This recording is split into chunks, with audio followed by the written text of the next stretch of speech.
I think in a sense this second archive set was slightly easier to work out, because initially the whole idea for doing something like this was all those kind of unreleased B-sides we've had for a long time. We never came out in certain countries, but always had a chance to be released on one album. That's how this whole thing started, really. Whereupon you then divide into the Peter years and the Phil years. And although on this, obviously on Phil's era, there's kind of less unusual stuff, there is that whole catalogue of B-sides. It's for fans that went out and bought all those 45s, went out and bought all the LPs, and didn't, bought some dodgy copy from Italy of some B-side that was scratched because, it had been left out on the floor without a cover. But they like the song. For years the fans said, let's have the B-sides out all together so we can hear them, because they were in some countries, not in other countries. And so once you've got that, you haven't got enough for a box set, you've got enough to make a start of a box set. And then you start working out what else sort of makes sense to go with it. Well, we went through obviously all the tracks that had never been used on the proper albums, which have been used as A-sides, B-sides and extras around the place. And really used most of those. A couple that didn't make it because there was one we all hated and there was one that Phil particularly hated, and so decided just not to include them, So all the others are there. But there's some songs on there which are really great, actually. I mean, one forgets about them because they weren't on the record, therefore you never hear them on the radio, you never hear them by accident. And one thing, Hearts on Fire, which is one of my favourite songs. I remember we wrote it around the time We Can't Dance. That was a great song. I'm sorry, so I give it up, 'cause my heart's on fire. My heart's on fire. And On the Shoreline is another one that's very strong, very Zeppelin kind of groove to it. But the other stuff is, there's another one, I think, from that same Feeding the Fire, which is from the same We Can't Dance period. But otherwise, they really go back to about the time of Wind and Wuthering.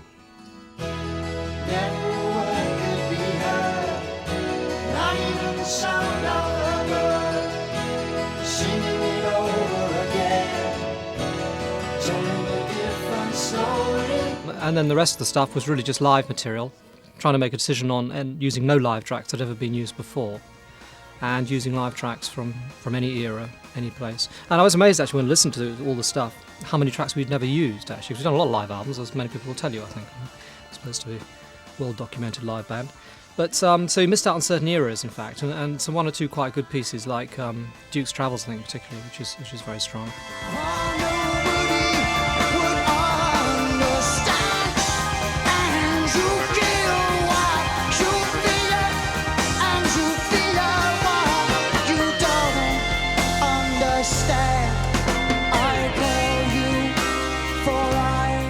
I think a lot of people, a lot of fans, certainly would be excited about this box set. And it is a way of, if you're sort of putting everything in one place, it's all done now. I can't hold you, mama.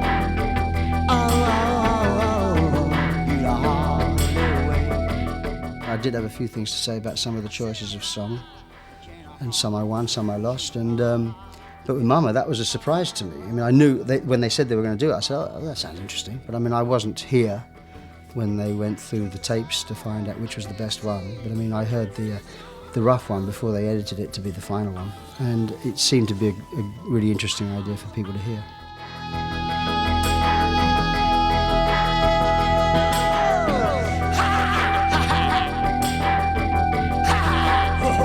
We used to try and jam sometimes onto the master reels just to see what we'd get out of it, in case there's anything worth using, and also give you a chance of just going back and looking at it in detail, And obviously in this particular version, you've got the verses pretty much how they were, with Phil just sort of singing nonsense. But then the middle, which obviously hadn't evolved at that point, was you can see sort of forming, a couple of chords are there happening, and you get an idea of what we were aiming for. And the end section I think is quite interesting because it just includes lots of just typical of what we used to do all the time, which was just we might put up a groove, with the drum machine and just play around on top of it. And and it becomes almost a sort of like a little pastoral sequence at the end there almost, which is sort of just typical of just jamming around, and a couple of which just actually sound quite nice and might have been usable had we decided to go that direction.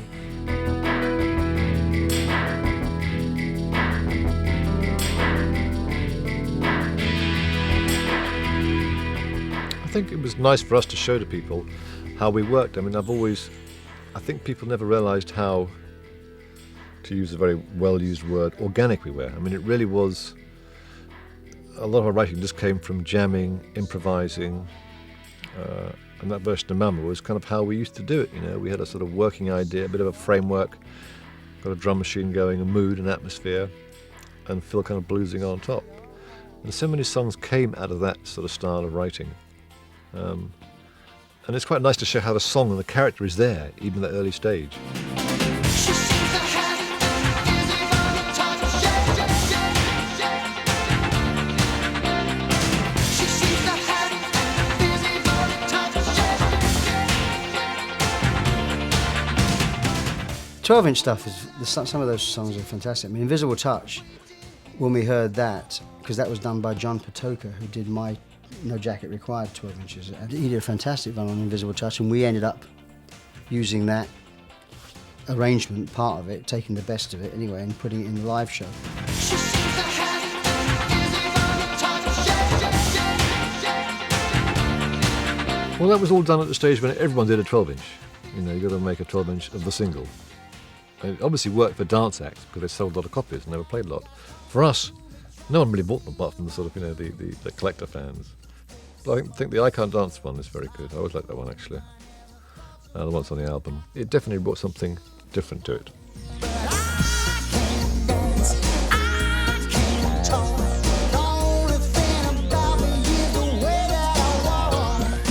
They completely, that's one of the versions, a 12-inch, something that I've been involved with, where the song has become a different song altogether, and I almost like it more.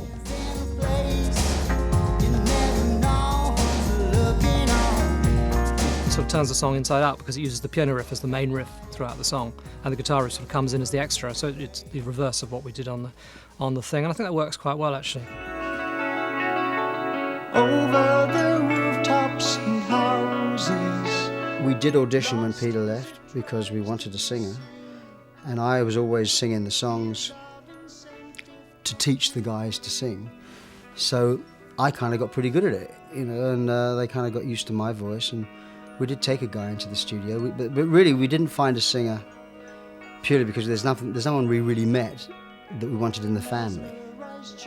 There are plenty of good singers, but just for some reason, and there's nothing wrong with the people we met. I mean, if anybody that was at the audition was listening to this saying, bastards, you know, it was actually nothing like that. I mean, you just feel a thing, you know, and sometimes the person was really great and fitted in, but we didn't really think his voice suited the band, or we had a great voice and we didn't like him as a person. Anyway, I got the job because we couldn't find anybody else. It was literally that.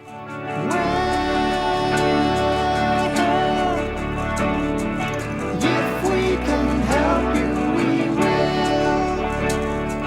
You're looking tired and ill. We hadn't seen Phil so much as a singer, a backing singer, yes. Probably harder for us to see because he was in-house.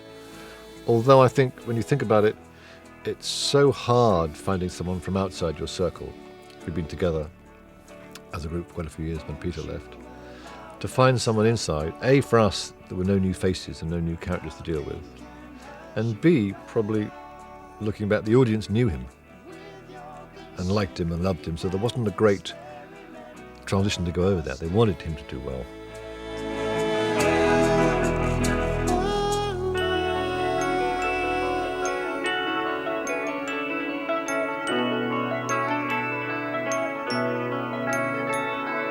Magic of music is playing. Voices can faintly. I think we all sort of just carried on regardless, really. I don't know how much each of us worried about it. I mean, you sort of thought that it would resolve itself one way or another. You'd find a singer. You might have to, you know, in the end you thought you might have to just plump for a singer and sort of kind of, you know, use his vocal talents rather than anything else about him, maybe.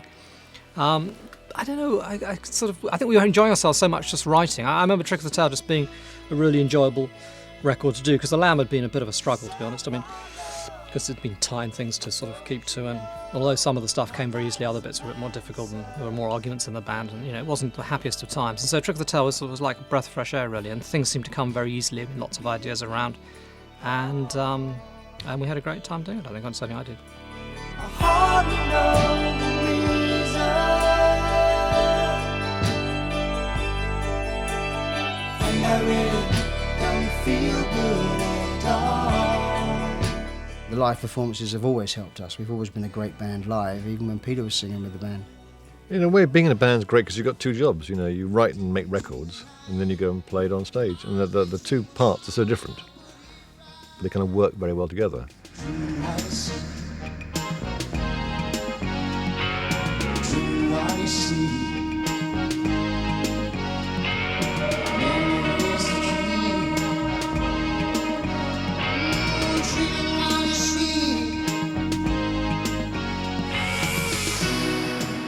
I was sort of amazed by it at certain times. You know, you go out on stage and all these people, and you think, they all come to see that. Why? You know, but nevertheless enjoyed it really. I suppose. I mean, I love just writing the music, and something very exciting about writing music that you feel is going to get a big audience.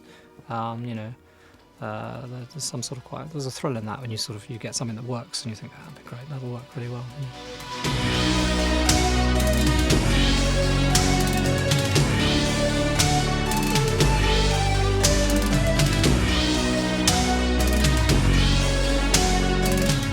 Playing with them live was great because you get so much of this energy off of the people, and the band is so strong, so powerful. I've never worked in a band like this since or before. For the bulk of our career, I think we've been better live than actually been on record. We've had some very good moments on record, but I think a lot of our songs just seem to get more fire on stage, and it's always hard to capture that on record. So some of the live recordings, when I checked them out, I was pleased to hear they got that sort of fire in them. I've had a great time doing it, and the live experience was, you know, not to be matched for me.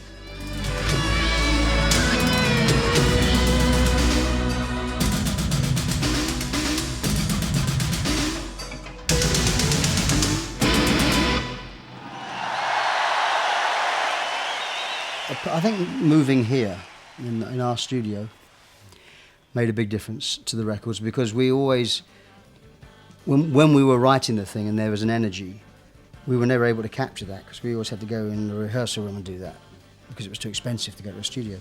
And when we got our own studio, of course, we could come in here and record as we wrote it. And things like Mama, Abacab, were recorded almost as we wrote them.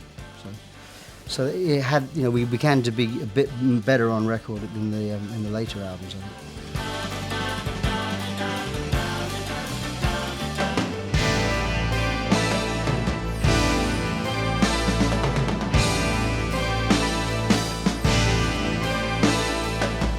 So many of our songs start with a mood and an atmosphere and a setting, and then a vocal line and a vocal start with a lyric. But it's a natural thing. It's not a sort of a thought-out thing, which I've always felt part of our strength. The one thing about anything you all write together, you probably all like, because it wouldn't have got through to be a popular thing you all want to work on if you hadn't all liked it. So I think, in a sense, some of the best songs have been like that.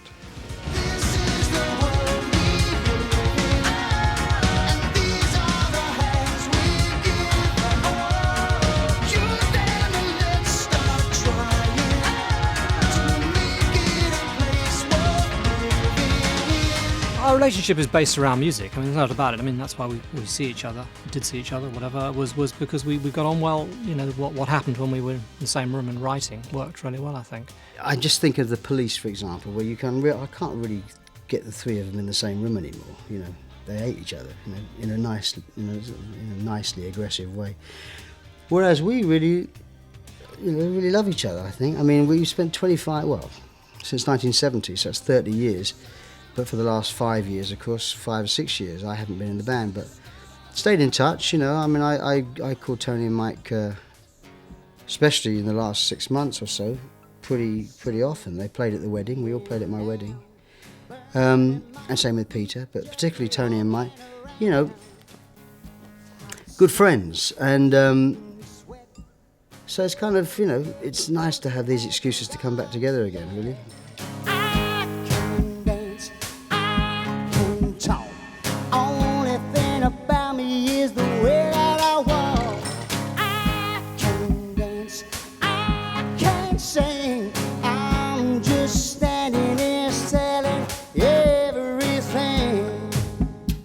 It's obviously something to do with egos. It has to be, I think.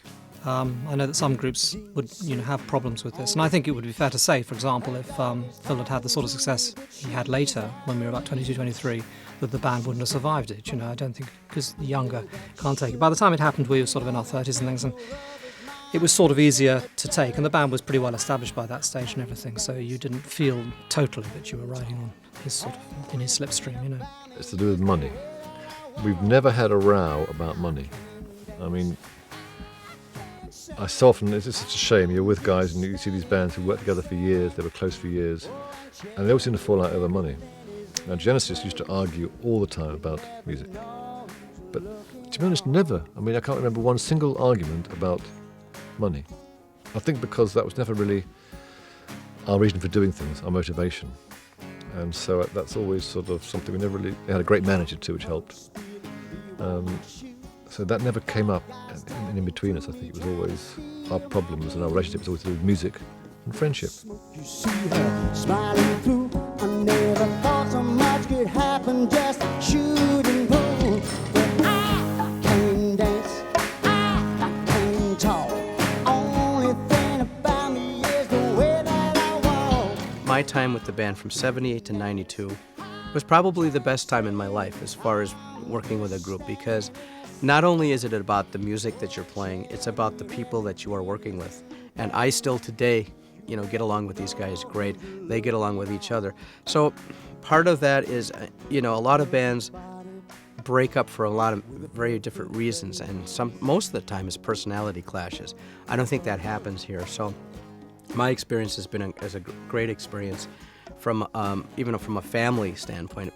When I look back, what comes to mind is the fact that it was long. There was a lot of it. Occasionally you look back on your life and you think, gosh, where did all those years go? What have I done? And then the best thing is you get out the photograph album and you see all these tours you've done and all the dates, and you kind of appreciate, I think, the ground you've covered, people you've played to, people who bought your records. I've always said that the three of us, I'm not discounting Peter, but I can't speak for Peter, but certainly for me, Tony and Mike, we get on great, and I would definitely see us doing something together again, but maybe not calling it Genesis. I think that would put it in a certain place, and would prevent us from doing anything other than Genesis, as opposed to just three people getting together and writing music and calling it something else. Oh, it's been incredibly satisfying, really. I mean, just writing songs, is something I love doing, really, and being able to do that for such a long time, and obviously getting a reaction to it is fantastic too. That's the thing. You play a song, particularly live on stage, and you get a response, and on a record, and it's a hit or whatever. It's an incredibly. You feel very lucky to have done that, really.